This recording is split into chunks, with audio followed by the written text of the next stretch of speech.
All right, Neil, Penn State 8-0 with a 28-7 win over Michigan State. And look, Penn State survives on the road in what people thought was a trap game and it plays very, very well. We'll get to Michigan State in a minute, but you come out here, you finish a stretch of Iowa, Michigan, Michigan State, and you go 3-0.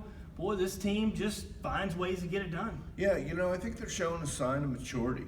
I mean, you come off the real emotional whiteout game at home, turn around with a team that has really beaten you up here and had a lot of success against you, usually a physical team. I mean, they are having their problems, but you have adversity, terrible weather.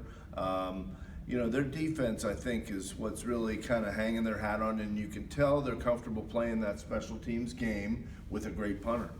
Hey, look, Penn State they had some sustained drives in the first half. That's what me personally I wanted to see, because they've been able to hit the 40 and 50-yard shots to get some points. But they had an 8-play scoring drive for a touchdown, a 13-play scoring drive for a touchdown. They were able to move the chains. Sean Clifford used Pat Freiermuth exceptionally well. Yeah. Pat had 3 touchdowns today. The first half, especially, that Penn State offense did what you wanted to see it do. Yeah, and they were also decisive, which impressed me, and I thought Franklin explained it pretty well earlier after the game. They're 4th and 1 at midfield, and they could have punted. They're up 14-0 at that point. They decided to go for it, because we were debating in the press box, what was the play, should they punt it, turn it over to their defense.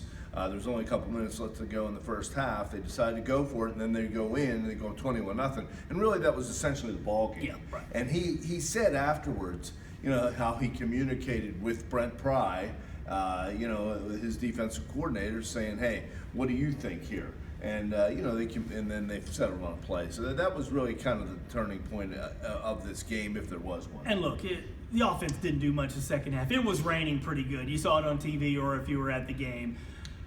The lulls that the offense has, we're going to keep talking. I don't want to talk about as much about it today because there are some other issues, but clearly, you go the second half, you score 7 points. They do still need some consistency, but Michigan State was never in a position to challenge here, so there was no concern like when Michigan was coming back last week. Right. However, the unsportsmanlike conduct penalties at the end of the game, with Antonio Shelton reportedly spitting on a Michigan State player.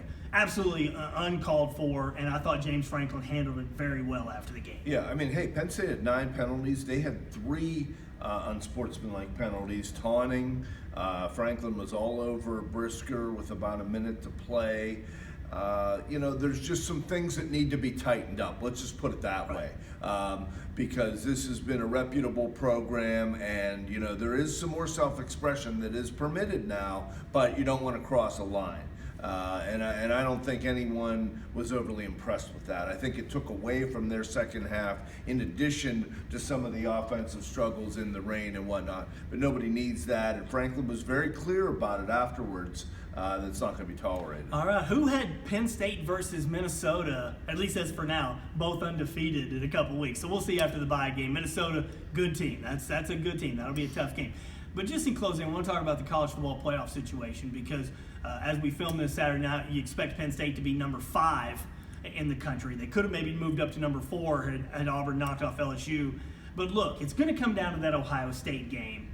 But really, even if they lose the Ohio State game by a respectable margin, 7 to 10 points, the way things are shaking out, could a one-loss Penn State team get into the college football? It's going to be really interesting to see how you compare all these one-loss teams down the road. For sure.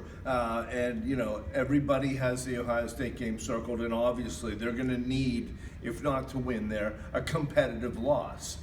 Because you start to measure, you see what Michigan is doing to Notre Dame tonight, and that is, very impressive, and that'll help Penn State. And it looks great for Penn State, sure, yeah. But, hey, they're going to have their hands full of Minnesota. Yeah. Minnesota's 8-0. These people have not tasted that up there since the Vikings were great, all right? And then I'll tell you, I think everybody ought to be worried about Indiana. That's a team that can score. They've been in every game, and these 2 games are, you talk about trap games. Wisconsin overlooked Illinois for today's Ohio State game. And it ruined their season. Right, that's right. Yeah, I might have beaten them twice. Right. I'm not saying that Wisconsin is better than Ohio Sure. State, but certainly going in there undefeated would have given them a lot more mojo than they appear to have But today. look, we're through 8 games, and Yeah. Penn State is alive for the college football play. Very, very much alive Yeah. for the college football playoff.